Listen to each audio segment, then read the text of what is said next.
कोई चंदन की बिंदी लगाता है, कोई कुमकुम की बिंदी लगाता है, कोई केसर की बिंदी लगाता है, कोई हल्दी की बिंदी लगाता है।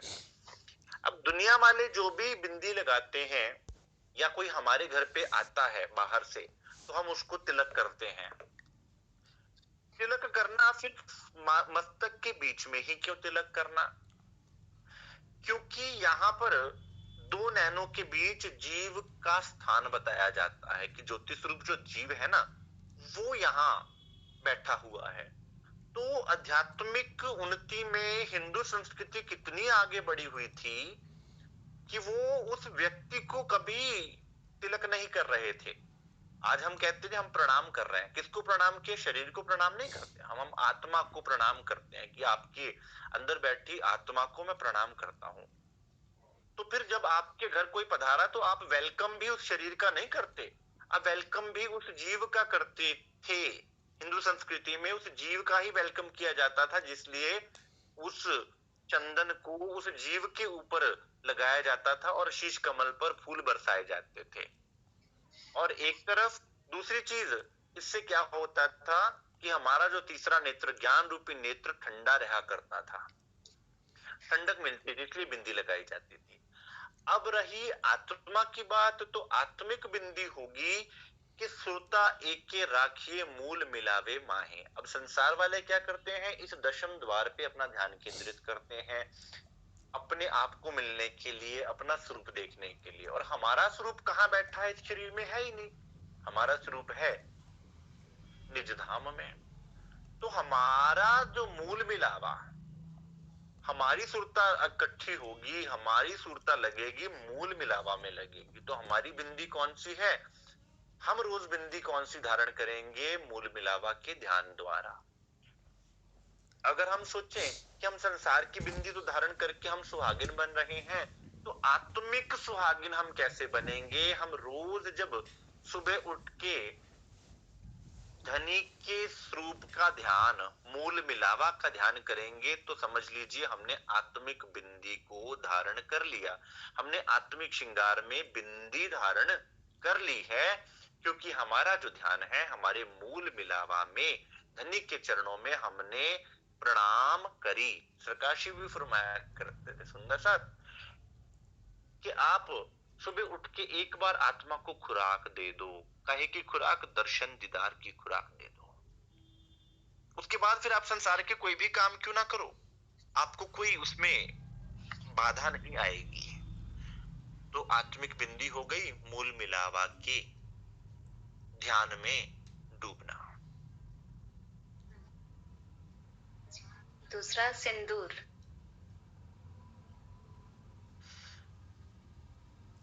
हाँ जी, सिंदूर दूर लेता है सुंदर शास्त्री जी। संसार में जो सिंदूर, कुमकुम, हल्दी और मरकरी का मिश्रण होता है, इसमें मरकरी होता है, और लोग इसको माथे से लेकर पीछे सहस्त्रपाद चक्र तक लेके जाते हैं। हुँ? कहा जाता है कि मरकरी ऐसा मेटल है जिससे आपके जो आपकी बुद्धि जो है वो तीक्ष्ण रहती है, आपकी बुद्धि तीव्र रहती है, तीक्ष्ण रहती है। लेकिन हमारा जो सिंदूर है सुंदर साथ जी, सिंदूर क्या है? एक सुहागिन का अपने पति के प्रति समर्पण। सिंदूर क्या है? अपने पति के प्रति उसकी जिम्मेदारी को अपने सिर पर धारण करना।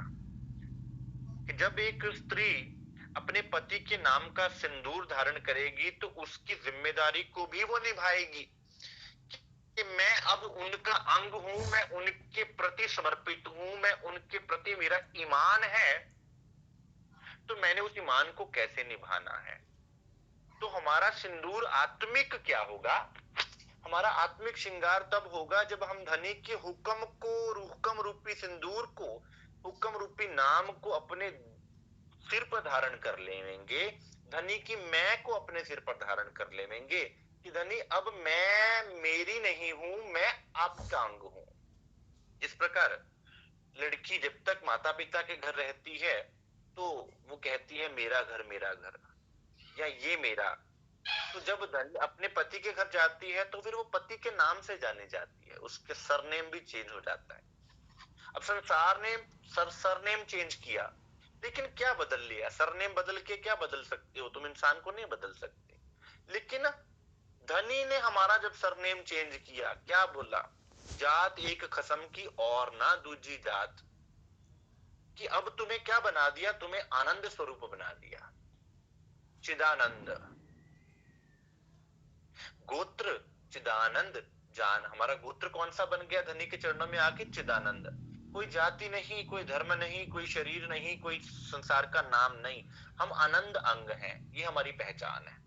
धनी ने हमसे हमारी असल पहचान करवा दी। तो उस हुक्म को, उस मैं को, उस अपनी पहचान को धारण करके चलना ही असल सिंदूर को धारण करना कहा जाता है।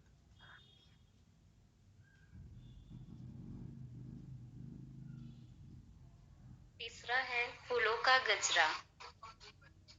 हाँ जी, फूलों का गजरा। अब स्त्रियां इसको कोई जूड़े पे धारण करता है, कोई पोनी पे धारण करता है, और जहां धारण किया जाता है वहां मुकुट पहना जाता है सिर पर।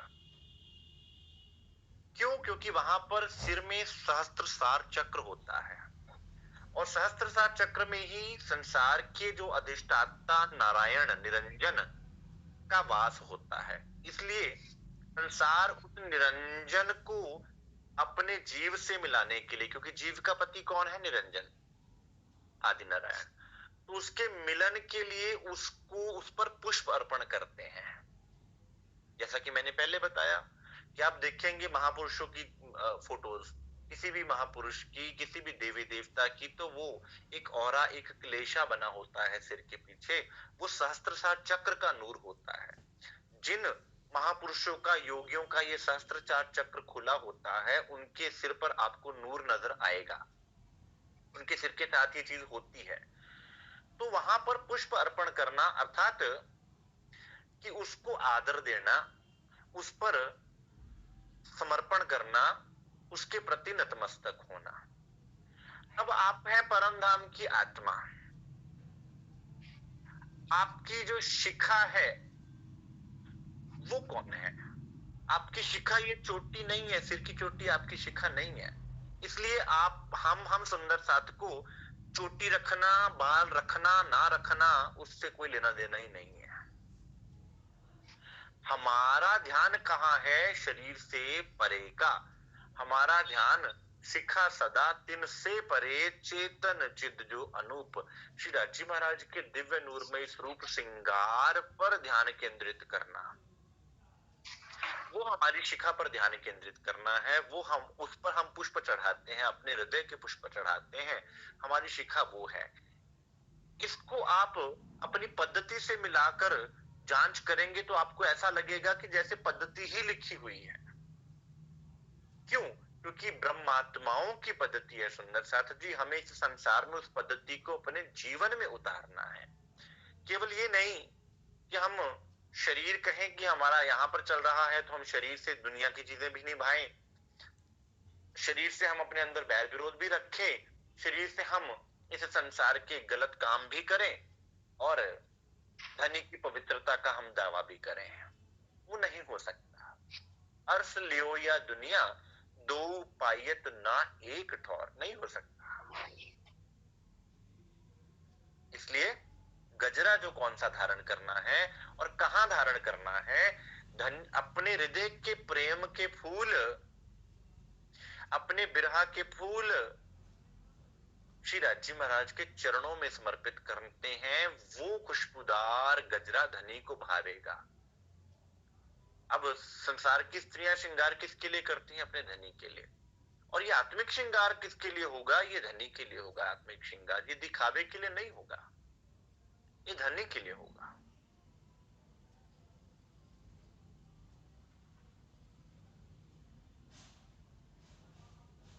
चौथा है कर्णफूल। कर्णफूल। बोलते रहिए, मैं साथ साथ उसका वो करता रहता हूँ विश्लेषण। हाँ। स्थान है कान, श्रवण अंग। महत्व है, हाँ, कान छेदने से संतुलन बढ़ता है, एकाग्रता आती है।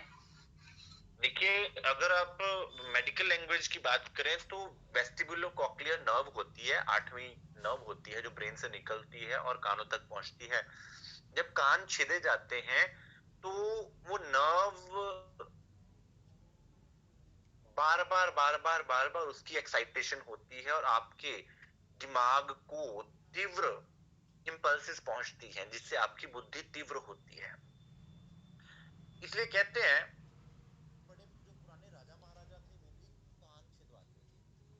पहले जो लोग थे, जैसे मेरे पिताजी और मेरे दादाजी के भी कान छिदे थे, तो मेरे पिताजी के भी छिदे थे।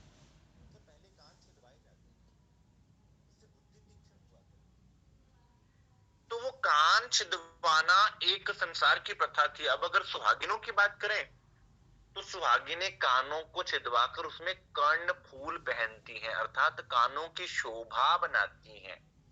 अन्यथा कान शरीर से बाहर, अगर आप कानों को देखें ना कभी किसी व्यक्ति के, तो बाहर की तरफ बड़े हुए बद्धे लगते हैं। लेकिन उनको सुंदर बनाने के लिए क्या है उनकी सुंदरता, कि उनमें कर्ण फूल पहने जाएं।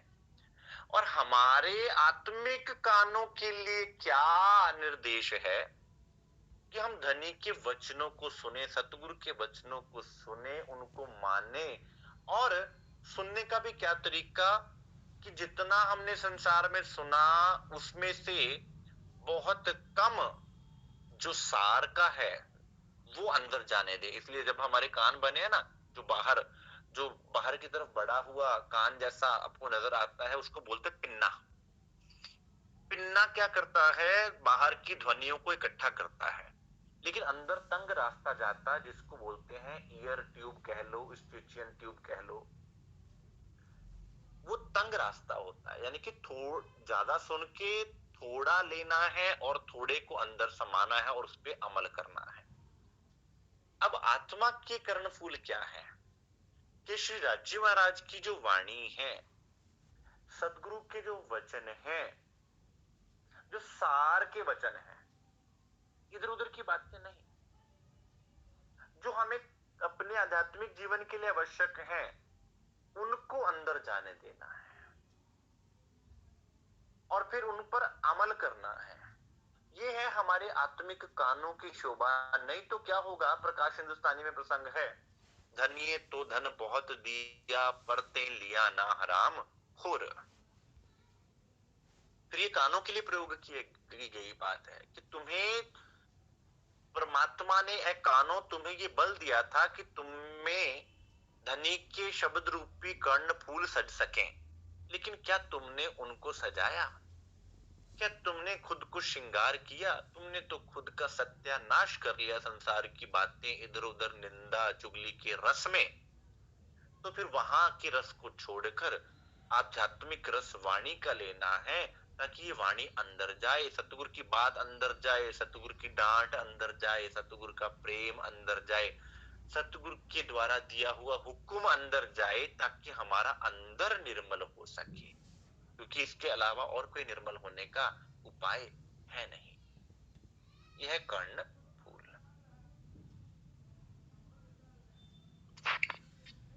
पांचवा नथ, स्थान नासिका।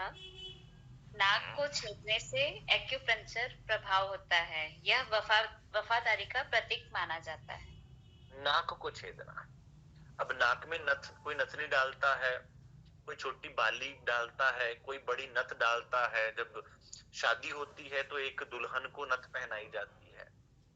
नथ का अर्थात होता है स्वामी भक्ति। नथ नाक को छेदने का अर्थात होता है समर्पण, लॉयलिटी, किसी के प्रति आत्मसमर्पण होना, कि केवल उनके नाम की। तो नाक किसको कहते हैं? नाक को कहते हैं इसकी नाक बड़ी ऊंची है भाई।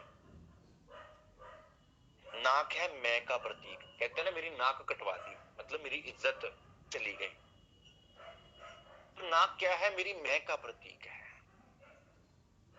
अब संसार के लोग तो नथ डालते हैं, किस लिए? कहते हैं ना कि भाई इसको नथ डालनी है, ये व्यक्ति किसी के हाथ में नहीं आता, इसको नथ डालनी पड़ेगी, मतलब इसको कंट्रोल में लाना पड़ेगा, इसको अधीन करना पड़ेगा। वो तो संसार की बात रही।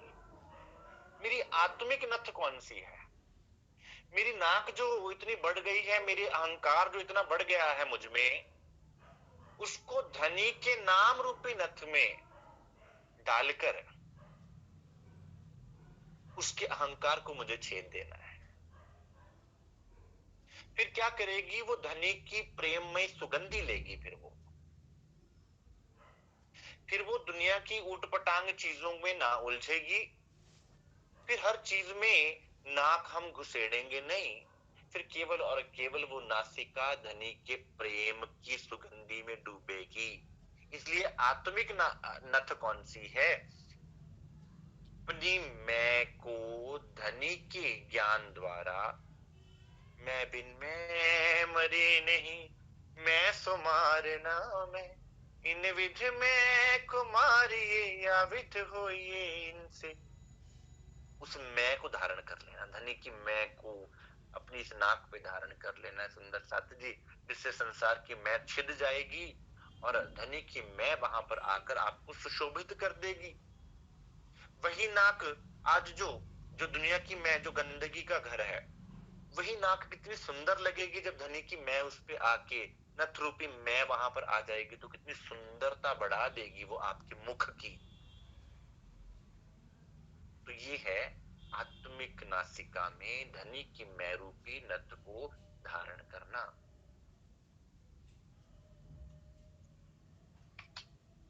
काजल, स्थान आंखें, नयन।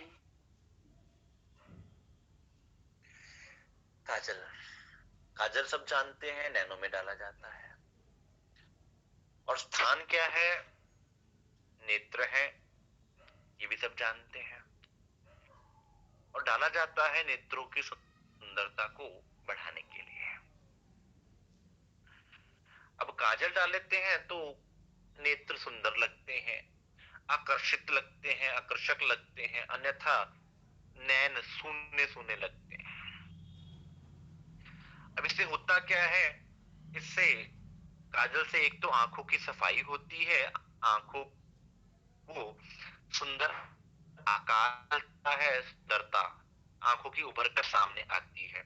और बहुत लोग आंख में काजल डालते हैं बच्चों के, कि बच्चे को नजर ना लगे। ये तो हुआ संसार का।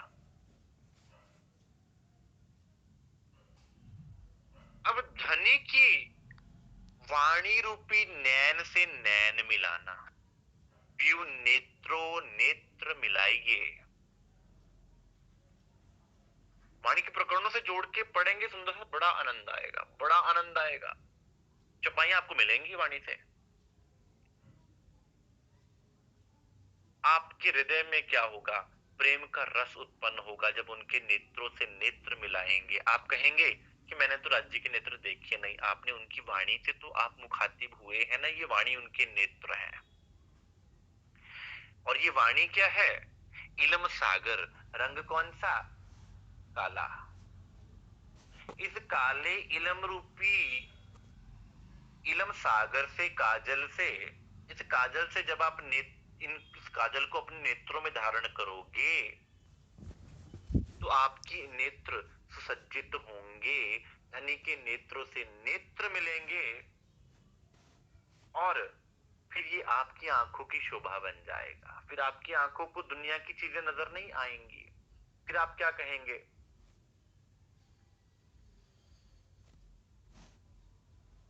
आप प्रीतम, इन नैनों में पलक ढांप तुहे लूं, ना मैं देखूं औरन को, ना तुहे देखन दूं। काजल लागे करकरा। फिर तुम्हें संसार का काजल डालना भी तुम्हें बोझ लगेगा। क्यों? क्योंकि तुमने आत्मिक काजल धारण कर लिया होगा। और वो आत्मिक काजल क्या है?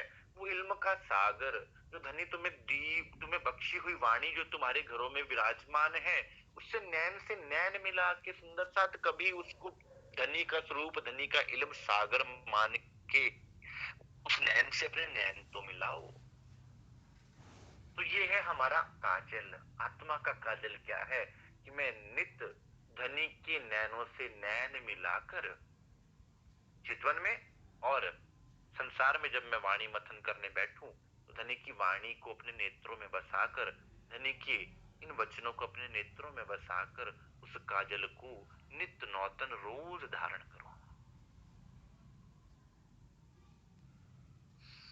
आगे सुंदर सा जी। 7वां है मेहंदी, स्थान हाथ।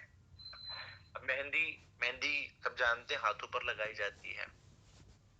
क्या होता है, मेहंदी एक पौधा होता है जिसको कूटा जाता है, पीसा जाता है, औषधीय पौधा होता है।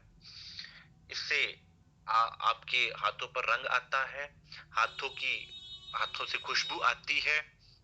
तो इसका महत्व क्या है कि हाथों की शोभा बनाता है, हाथों को सुंदर रंग देता है। दूसरा, औषधीय गुण होते हैं, बीमारियों से बचाता है। तीसरा, किसी के सिर में गर्मियों में सिर दुख रहा हो ना, तो कहते हैं मेहंदी लगा दो, ठंडा हो जाता है। और जो शरीर के रोगाणु नाश होते हैं, एंटीबायोटिक होता है ये, इससे शरीर की जो गंध है वो दूर हो जाती है। लोग तो इसलिए मेहंदी लगाते हैं,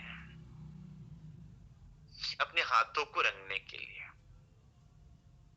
अब आत्मिक मेहंदी कौन सी है सुंदर साथ जी? कर किरंतन। अब उधर से भी ले लो, श्री राज्य महाराज के कर को किरंतन ग्रंथ से शोभायमान किया गया है। अब जो अंग राज्य का आपके अंदर आया वो अंग आपका जागृत हो गया। अर्थात जब आप किरंतन वाणी में क्या बताया गया है, चलना कैसे है, सेवा कैसे करनी है, हम कल ही पढ़ के हटे हैं।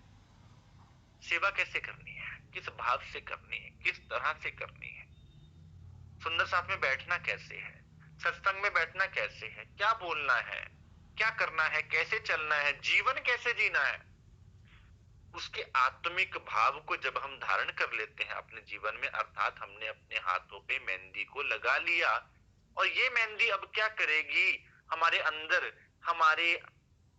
अंदर की जो बदबू है, जीव भाव की जो बदबू है, सुंदर साथ कर्मों की, उसको हटा देगी और प्रेम की खुशबू से भर देगी। और साथ में हमें अपने रंग में रंग लेगी। जिसको जीवे आत्म अंधी करी की कहा गया था ना, अब जीव टल होसी आत्म, क्योंकि श्रृंगार मेरा, मेरे धनी के इस वाणी से, धनी के सत्संग से, धनी की कृपा से, मेहर से ये मेहंदी मेरे हाथों में लग गई होगी, और मुझे समझ में आ गया होगा कि मुझे अपनी पुरुषार्थ करना कहाँ है, मेहनत करनी कैसे है, कैसे धनी की सेवा करनी है, किस भाव से सुंदर साथ की सेवा करनी है, किस भाव से मंदिर आश्रम या कहीं पर भी किस भाव से मुझे रहना है, जाना है, सीखना है, वो सब मेहंदी, आत्मिक मेहंदी है।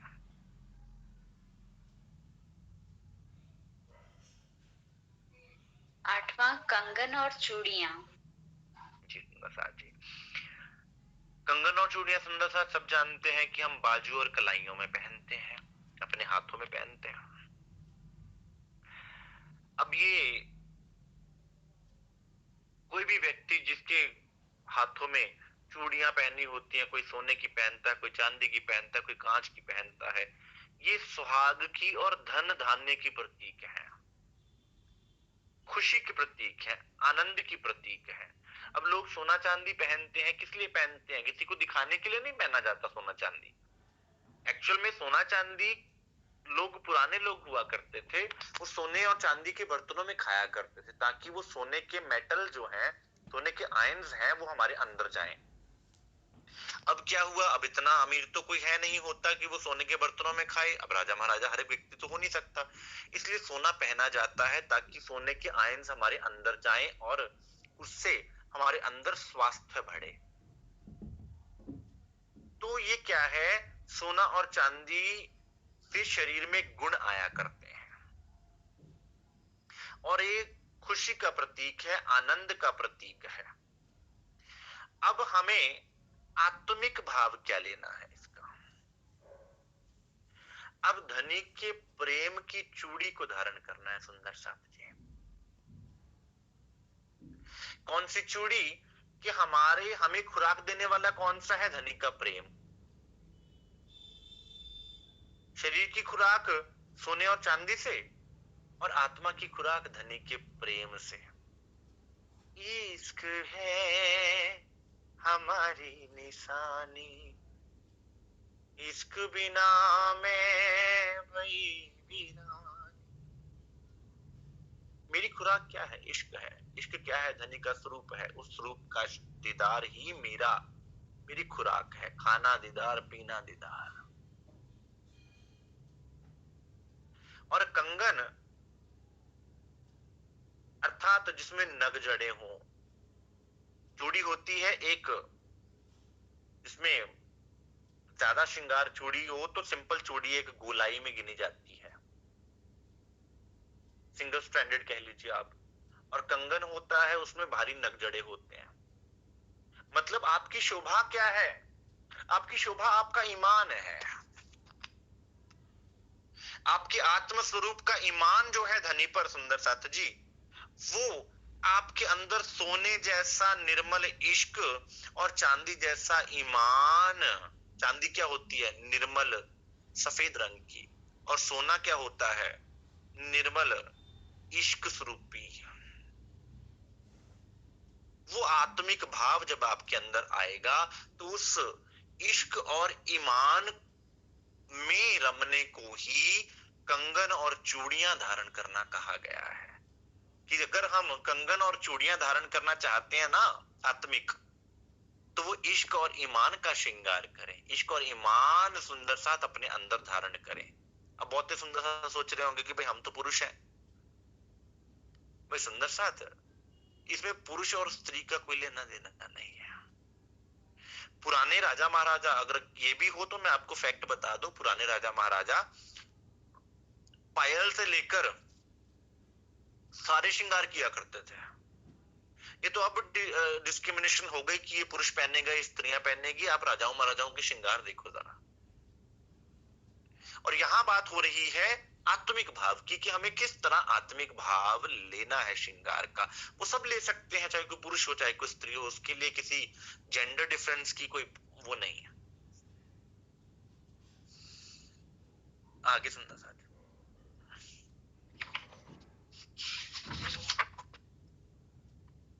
अंगूठियां। अब अंगूठियां सुंदर साथ जी, हम पढ़ते हैं श्री राजी महाराज की 10 उंगलियों में 10 अंगूठियां, श्यामा जी की 10 उंगलियों में 10 अंगूठियां, सुंदर साथ के श्रृंगार में 10 उंगलियों में 10 अंगूठियां। बड़े बड़े राजा महाराजा 10 उंगलियों में 10 अंगूठियां पहना करते थे। जिसमें हमारा अंगूठा किसका प्रतीक है? पहले हाथ की उंगलियों को हम जानते हैं कि ये किस किस के प्रतीक है। हाथ में 5 उंगलियां हैं, पांचों की पांचों किस चीज की प्रतीक है? अंगूठा जो है वो आत्मबल, आत्मविश्वास का प्रतीक है। क्योंकि सबसे बड़ा होता है ना अंगूठा। हम जब किसी को थम्स अप करते हैं, ये हो गया हमारा आत्मविश्वास। पहली उंगली जो होती है अंगूठे के साथ वाली, तर्जनी उंगली जिसे कहा जाता है, उसकी तरफ हम इशारा जब करते हैं तो ऐसे करते हैं ना उधर। एक, अब मैं वीडियो ऑन नहीं कर सकता तो मैं कैसे बताऊं आपको। अगर पहली उंगली से इशारा करते हैं उधर को, तो वो क्या है? लक्ष्य साधने की प्रतीक। जो बीच की उंगली है, मध्यम उंगली, वो अनुशासन और जिज्ञासा का प्रतीक है। और जो रिंग फिंगर उसके साथ वाली, जिसमें रिंग धारण करते हैं हम, वो बल और जोश का प्रतीक होती है।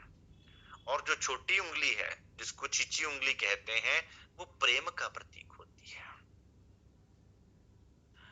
अब संसार वाले क्या करते हैं?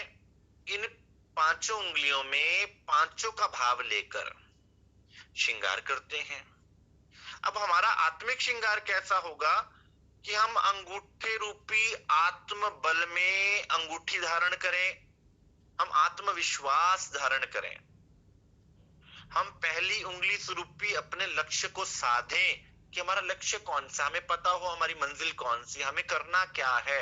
It should be very much clear to us. फिर उस लक्ष्य को प्राप्त करने के लिए अगली उंगली अर्थात अगली अंगूठी को धारण करो। मतलब अनुशासन में आओ, अपने जीवन को अनुशासित करो, अपने सद्गुरु के अनुसार चलो। फिर क्या होगा?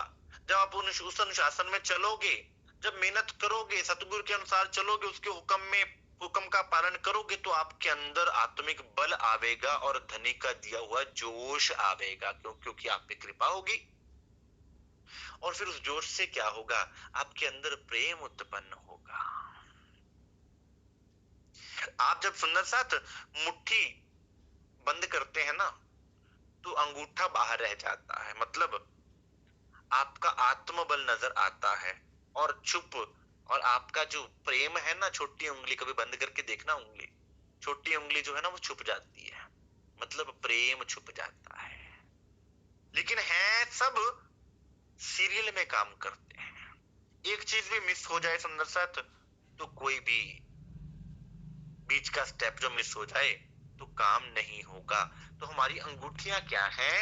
हमारी अंगूठियां हैं आत्मबल को धारण करके लक्ष्य को साधना, फिर अनुशासन में जीवन जीना, और फिर बल और जोश के साथ प्रेम को प्राप्त होना।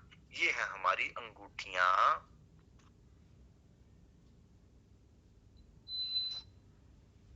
10वां बाजूबंद। बाजूबंद, अब सुंदर सा जी, बाजू पर धारण किया जाता है, खब्बे बच्चे पर या डोले पर धारण किया जाता है इसको। ये है बल का प्रतीक। संसारिक लोग इसे बांधते हैं, लोग बांधते हैं रक्त संचार बढ़ाने के लिए, और बल का प्रतीक होता है। अब हमारा आत्मिक भाव क्या होना चाहिए, कि जो धनी हमें आत्मा स्वरूप कह रहे कि तुम मेरी आत्म हो, कछु बल कर तू अपना, चल तामसी चाल। अब हमारा आत्मविश्वास, धनी के ऊपर विश्वास और निज स्वरूप की पहचान जब जितनी जितनी पक्की होती जाती है सुंदर साथ जी, उतना उतना हमारे अंदर आत्मबल एकत्रित होता जाता है। उतनी उतनी लगन से हम धनी के चरणों में सेवा भी कर पाते हैं। उतने उतने बल से हम जागनी खुद की भी और जन जागृति के लिए भी बढ़ पाते हैं। उतना उतना ही हम श्री राज महाराज के स्वरूप में डूब पाते हैं। उतना उतना ही हम चितवनी साधना के मार्ग पर चल पाते हैं। तो ये बाजूबंद क्या है? हमारे आत्मबल का प्रतीक है, जिसको बढ़ते जाने से हमारे अंदर धनी के प्रति और लगाव और प्रेम बढ़ता है। यह हमारा बाजूबंद।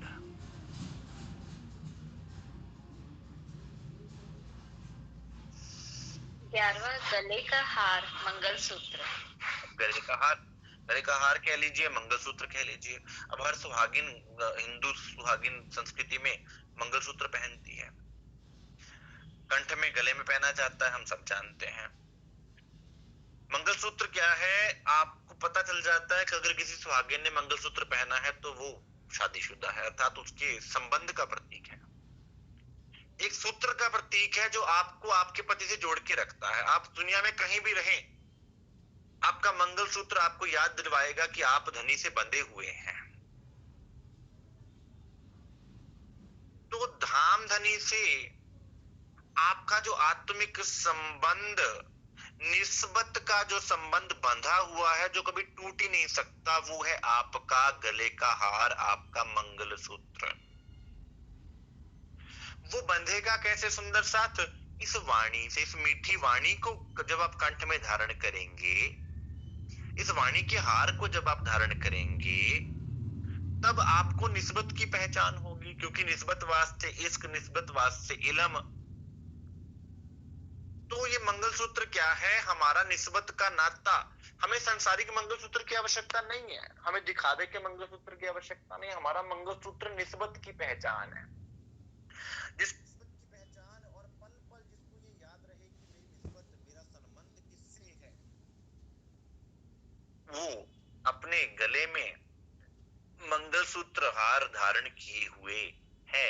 अन्यथा अब हम अगर निस्बत को भूल जाए, इसका अर्थ है कि हमने मंगलसूत्र के संबंध को भुला दिया है।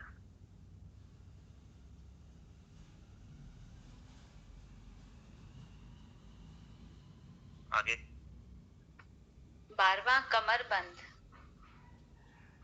देखिए सुंदरता जी, कमरबंद कहाँ धारण किया जाता है? कमर पर। रानियां, राजा लोग कमरबंद धारण करते थे, उसमें चाबी भी लटका लेते थे। आज भी जो गृहिणियां हैं वो कमरबंद में चाबी लटका लेती हैं। कमर क्या होती है? ऊपरी शरीर को निचले शरीर से जोड़ती है। कमर जो कमर का भाग होता है, ये शरीर का संतुलन बनाती है। और किसी व्यक्ति की सुंदरता को भी आंका जाता है ना, तो कमर से आंका जाता है कि सुंदर स्त्री है या सुंदर पुरुष है। अब वो तो संसार की बात रही। अब आत्मिक महत्व क्या है कि हमारे जीव आत्मा और परमात्मा में संतुलन बनाता है ये। जैसे कमर अपर बॉडी और लोअर बॉडी में बैलेंस बनाती है, तो ठीक उसी तरह से जीव और आत्मा में संतुलन बनाना। लोअर बॉडी ले लीजिए आप जीव, अपर बॉडी ले लीजिए आत्मा। भाव लेना, समझने के लिए बोल रहा हूं। फिर आत्मा से कमर क्या करती है? निचली बॉडी को ऊपरी बॉडी से जोड़ती है, यानी कि आत्मा को परमात्मा से जोड़ना। फिर लोग क्या करते हैं, जब सफर पर जाते हैं, तो जब पुराने समय पे क्या होता था, लोग चलते चलते थक ना जाए इसलिए कमर पे पटुका बांध लेते थे, कमर को बांध लेते थे। कहते, आज भी कहते हैं ना कि कमर बांध लो भाई, अब हमें चलना है। कि हम धनी के मार्ग पर जब चले तो हमें संसार की थकावट एहसास ना हो, हमें संसार की बोरियत ना आए, हम हाथ पे हाथ धर के ना बैठे, हम में अरुचि ना आ जाए। इसलिए हमें कमर को बांधना है। कमर बंद पे धनी की मेहर को बांध के चलना है, ताकि आत्मा और जीव का संतुलन बना रहे,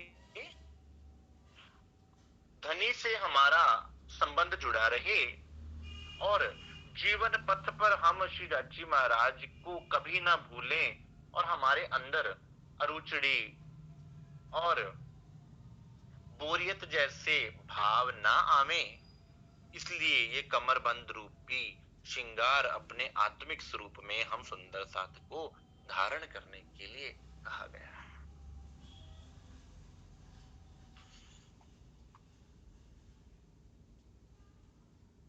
पायल। जी सुंदर। अगला श्रृंगार पायल। अब पायल पांव में डाली जाती है, जैसे घुटन बोलते हैं, कोई टखना बोल देता है, कोई एंकल जॉइंट बोल देता है, वहां पे। अब ये क्या करता है? ये चरण की शोभा बनाता है। और लोग कहा करते थे ना, पांव में बेड़ी डालना मतलब अपने अधीन कर लेना, किसी के प्रति ईमानदार होना, किसी के प्रति लॉयल होना। और फिर पायल में घुंघरू होते हैं जो छमछम बजते हैं, उससे क्या होता है? उत्सव उत्पन्न होता है, आनंद उत्पन्न होता है, म्यूजिक उत्पन्न होता है। उत्सव का प्रतीक है, आनंद का प्रतीक है। अब ये तो है संसार का कि जब दुल्हन नई नई ब्याही आती है तो वो पांव में पायल पहनती है, ताकि छम छम छम छम करके एक उत्सव जीवन का बना रहे, उसकी उत्सव का संगीत उसके साथ चलता रहे, जिसमें सबको पता चले कि हाँ भाई संगीत बज रहा है। अब हमारी पायल कौन सी है कि हम अपने ईमान पर अडिग रहकर धनी को पल पल याद रखें। हमारे हृदय का घुंघरू पल पल बजता रहे।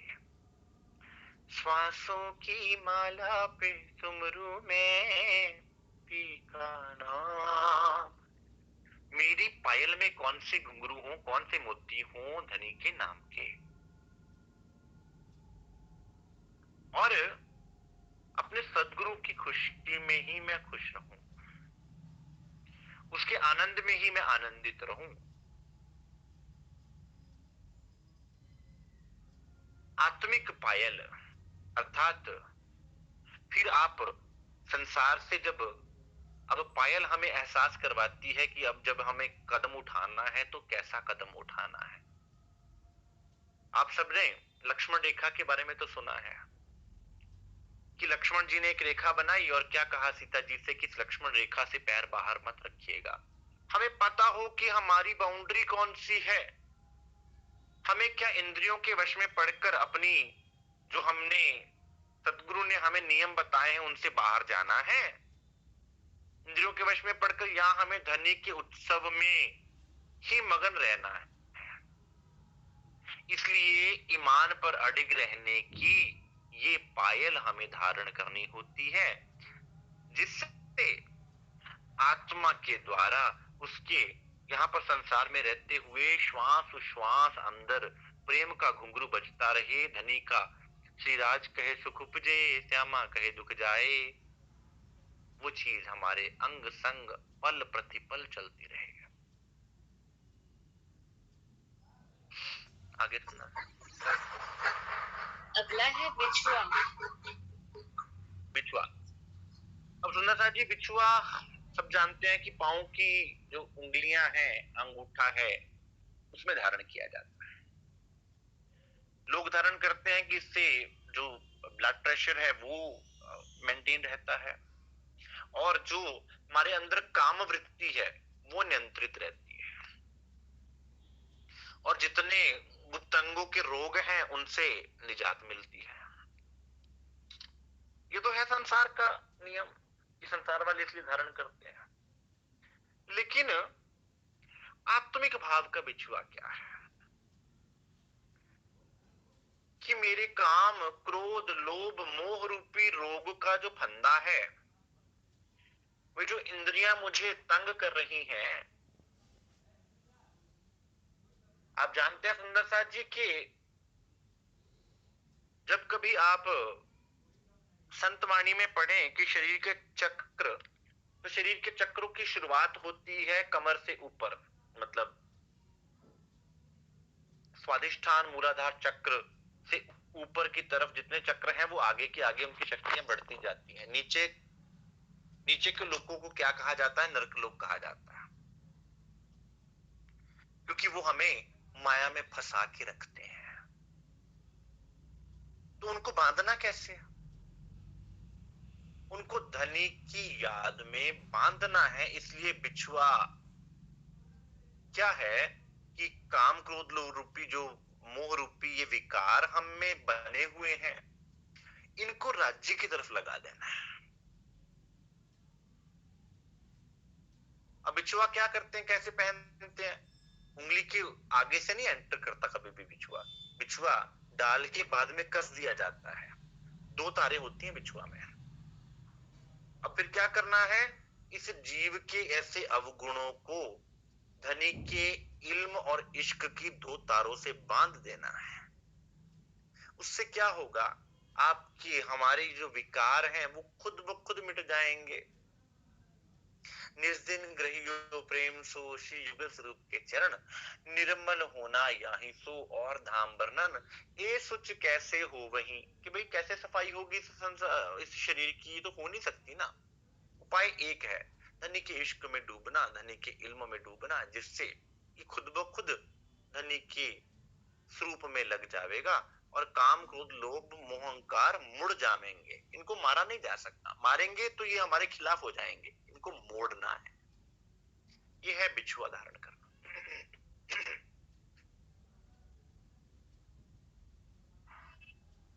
15वां श्रृंगार सुहाग का जोड़ा। सुहाग का जोड़ा। अब सुंदर सा हर सुहागिन जिसकी शादी होती है वो सुहाग का जोड़ा पहनती है। वो किसका प्रतीक है? आनंद का, सुहाग का, गहरे संबंध का, प्रेम का और परिवर्तन का। परिवर्तन किस लिए? कबीर साहब क्या कहते हैं? कहत कबीर मोहे ब्याहे चले हैं, ब्याहे चले हैं मोहे ब्याहे चले हैं।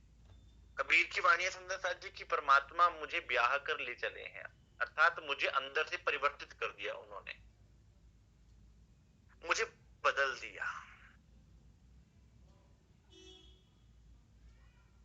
तो संसार तो केवल दिखावे का जोड़ा पहनता है ना, दिखाने के लिए। आत्मिक प्रेम का जोड़ा क्या है कि मेरी प्रेम रूपी चोली, क्यों? क्योंकि उसमें मेरा हृदय वास करता है। कि मैं कौन सी चोली धारण करूं? धनी के प्रेम की चोली धारण करूं, जिसमें मेरा हृदय और हृदय में वो प्रेम भरा हो। और लहंगा कौन सा धारण करूं? धनी के ईमान का लहंगा धारण करूं। और उसके ऊपर ओढ़ना क्या है? मुझे धनी के नाम की मेहर को ओढ़ना है, उनकी मेहर को ही अपना आसरा बनाना है। वो कहते हैं पर्दा कजली साइया मेरी चंगी मंदीदा, मतलब हे परमात्मा मेरे गुनाहों को भी ढक लेना। किससे ढकोगे? वो है मेरी आपकी चुनरिया। आपने जो मुझे चुनरी बख्शी, अपनी कृपा की, अपनी मेहर की, उससे मेरे सारे अवगुण ढक जाएंगे। तो मेहर की चुनरिया धारण करने से हमारे अंदर उस प्रेम की भी अधिकता बढ़ेगी और लहंगे की भी शोभा बनेगी, अर्थात ईमान की भी शोभा बनेगी। और होगा क्या कि हम धनी के रंग में रंगते जाएंगे। जैसे जैसे इसको धारण करेंगे, जितना जितना जीवन में प्रैक्टिकल करेंगे, उतना उतना हम राज्य के रंग में रंगते जाएंगे और परिवर्तित होते जाएंगे। जीव से आत्म, आत्म से पर आत्म के श्रृंगार में डूबते जाएंगे। क्यों? क्योंकि हमारे अंदर से परिवर्तन आएगा। हम बाहर से किसी को दिखाने के लिए परिवर्तन नहीं करेंगे, ये सारे के सारे परिवर्तन अंदर घटित होंगे। सुंदर साथी, तो ये है सुहाग का जोड़ा।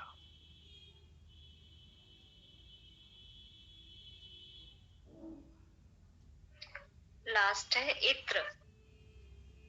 इत्र, अब इत्र लगाया जाता है सुंदर साथ सुगंधित करने के लिए, शरीर की दुर्गंध भुलाने के लिए, दुर्गंध को ढकने के लिए। संसार तो इसको दुर्गंध से रहित करने के लिए, ताजगी लेने के लिए लगाता है। और हमारा आत्मिक भाव क्या है? हमारे अंदर की नम्रता, हमारे अंदर की गरीबी, हमारे अंदर का प्रेम, हमारे अंदर की शुक्राना। हमारे अंदर का शुक्राना क्या करेगा? हमें श्रृंगारित करेगा, हमारे अंदर के दुर्गुणों को मिटा देगा। ये तो पातशाही दीन की, सो तो गरीबी से होए। तो हमारा इत्र क्या है सुंदर साथ? हमारी नम्रता, हमारा शुक्राना करने का भाव, पल पल शुक्राना करने का भाव। हमारी गरीबी, जो जो गरीबी लीजिए साथ में, तो धनी को पाइए मान, अर्थात हम ऊंचे कैसे उठेंगे, हमारी खुशबू कैसे बढ़ेगी धनी की नजरों में जब गरीबी आएगी। तो सुंदर साथ जी, इत्र क्या है? इन सद्गुणों को धारण करना हमारा इत्र है, जिससे हमारे अंदर धनी के प्रति पात्रता बढ़ती है और हम धनी के प्रेम के पात्र बन जाते हैं।